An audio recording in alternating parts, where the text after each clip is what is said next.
దేహమున్న వరకు మోహసాగరమందు మునుగుచుందురు శుద్ధమూఢ జనులు. సలలితైశ్వర్యముల్ శాశ్వతం బనుకుని షడ్భ్రమలను మానజాలరెవరు. సర్వకాలము మాయ సంసారబద్ధులై గురుని కారుణ్యంబు కోరుకొనరు.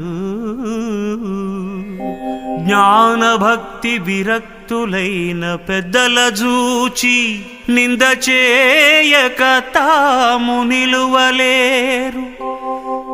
మత్తులైనట్టి దుర్జాతి మనుజులెల్ల నిన్ను కనలేరు మొదటికే నీరజాక్ష.